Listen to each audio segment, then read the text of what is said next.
గత వారం రోజులుగా తిరుపతి వెంకటేశ్వర స్వామి వారి ఆలయ ప్రతిష్టని, స్వామివారి ప్రతిష్టని, ఈ రాష్ట్ర ప్రతిష్టని మంట కలపటానికి కలియుగ వెంకటేశ్వర స్వామిని రాజకీయాల్లోకి లాగి చంద్రబాబు రాజకీయ లబ్ధి పొందాలన్నటువంటి ప్రయత్నం ఆ దేవుడు క్షమించడు.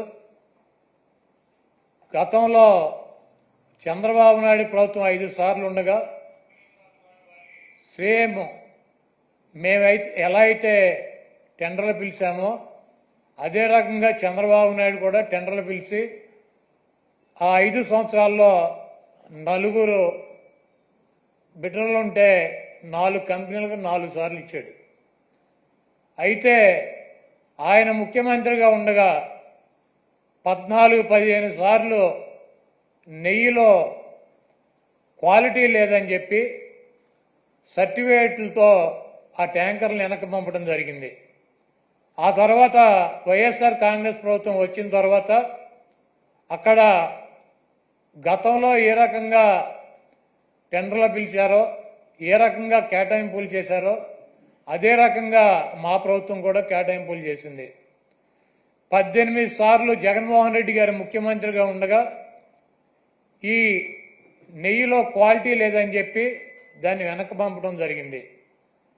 ప్రతి వెహికల్ని తిరుమల తిరుపతి దేవస్థానానికి వచ్చేటువంటి ప్రతి దాన్ని కూడా ఇన్స్పెక్షన్ చేసి దాంట్లో లోపాలు ఉంటే దాన్ని వెనక్కి పంపించి అది వాళ్ళకి కావలసినట్టు ఉంటేనే అక్కడ దించుకునేటువంటి పరిస్థితి ఉంటుంది. ఇది గత ప్రభుత్వాలు గత 100 సంవత్సరాల నుంచి వచ్చేటువంటి ఆనవాయితీ. దాని ప్రకారమే చంద్రబాబు ముఖ్యమంత్రిగా ఉన్నా, జగన్మోహన్ రెడ్డి గారు ముఖ్యమంత్రిగా ఉన్నా, అంతకుముందు వేరే ముఖ్యమంత్రులు ఉన్నా కూడా ఈ క్వాలిటీ లేనటువంటి నెయ్యి కావచ్చు, ఇతర ఆహార పదార్థాలనే రిజెక్ట్ చేసి వెనక్కి పంపినటువంటి సందర్భాలు కోకొల్లలు ఉన్నాయి. అదే విధానంగా చంద్రబాబు నాయుడు ముఖ్యమంత్రి అయిన తర్వాత 4వ తారీఖు జగన్మోహన్ రెడ్డి గారు జూన్ 4న ఆయన రాజీనామా చేశాడు ఈ రాష్ట్రానికి ముఖ్యమంత్రిగా. జూలై 17వ తారీఖు వరకు అనేక ఆహార తినుబండారాలు, ఆహారాన్ని సరఫరా చేసేటువంటి టెండర్లో తీసుకున్నటువంటి కాంట్రాక్టర్లో నెయ్యి సప్లై చేశారు, ఆహార పదార్థాలు సప్లై చేశారు.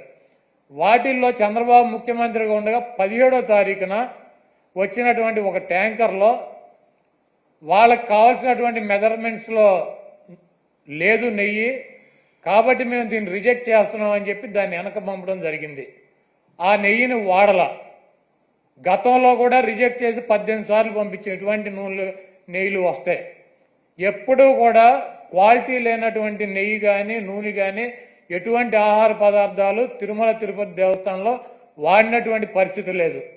17వ తారీఖున జూలై 17వ తారీఖున ఏం ఫస్ట్ టైం కాదు రిజెక్ట్ అవటం, కొన్ని 100 సార్లు రిజెక్ట్ అయినాయి అదే తిరుమల తిరుపతి దేవస్థానంలో. దానిని చంద్రబాబు నాయుడు రాజకీయ లబ్ధి కోసం జంతువుల కొవ్వు కలిసింది, ఆ కొవ్వుతో లడ్డూలు తయారు చేశారు, వాటిని ప్రసాదాలుగా భక్తులకు ఇచ్చారు. ఈ దేశంలో ఉన్నటువంటి వెంకటేశ్వర స్వామి భక్తులు తిరుపతి వెళ్ళినాళ్ళు లేకపోతే ఎవరైనా నాబోటాళ్ళు వెళ్ళి లడ్డు తీసుకొచ్చి 10 మందికి పంచి పెడతారు. వీళ్ళంతా కూడా అపవిత్రమైనటువంటి ప్రసాదాన్ని తీసుకున్నారు.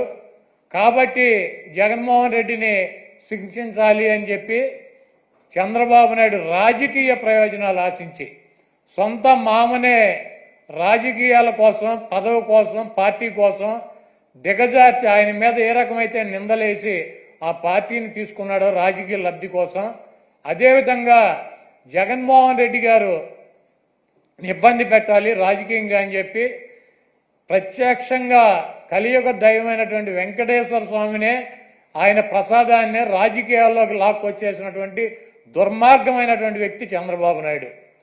ఈరోజు ఇటువంటి దుర్మార్గం చేసి ఆలయ ప్రతిష్టని, వెంకటేశ్వర స్వామి విశిష్టతని దెబ్బతీసినటువంటి ఈ చంద్రబాబు నాయుడు గారికి బుద్ధి రావాలని చెప్పి దీనిలో ఎటువంటి తప్పు జరగలేదన్నది ప్రజలకి తెలవాలని చెప్పి 1కి 10 సార్లు చెబుతున్నాం.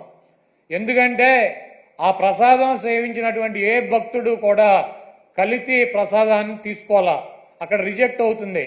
మొన్న వచ్చినటువంటి వెహికల్ కూడా ఆయన ముఖ్యమంత్రిగా ఉండగా వచ్చినటువంటి వెహికల్ కూడా రిజెక్ట్ అయ్యి వెనక్కి వెళ్ళింది, అది వాడల. అటువంటి పొరపాటు తిరుమల తిరుపతి దేవస్థానంలో జరగడానికి అవకాశం ఉంటుందో అక్కడ ఉన్నటువంటి బోర్డు కానీ, అక్కడ ఉన్నటువంటి ల్యాబులు కానీ, అక్కడ ఉన్నటువంటి ఉద్యోగులు కానీ ప్రతి వస్తువుని టెస్ట్ చేసే లోపలికి అనుమతించేటువంటి పరిస్థితి ఉంటుంది. రిజెక్ట్ అయిన సందర్భాలు కోకొల్లలో ఎవరూ కూడా మేమేదో అపచారం చేశామనో లేకపోతే జంతువులు కొవ్వు కలిసినటువంటి ఆహారం తిన్నామనో ఎవరు కూడా బాధపడాల్సినటువంటి అవసరం లేదు. ఇది గతంలోనూ జరిగింది, ఇది ప్రాసెస్ జరుగుతూనే ఉంటుంది. ఎక్కడా కూడా ఏ ల్యాబ్ కూడా డైరెక్ట్గా దీంట్లో పశువులకు సంబంధించినటువంటి కొవ్వు కలిసిందని చెప్పి ఇవ్వాల. ఇలా జరిగి ఉండొచ్చు, అలా జరిగి ఉండొచ్చు. దీని మీద ఇంకా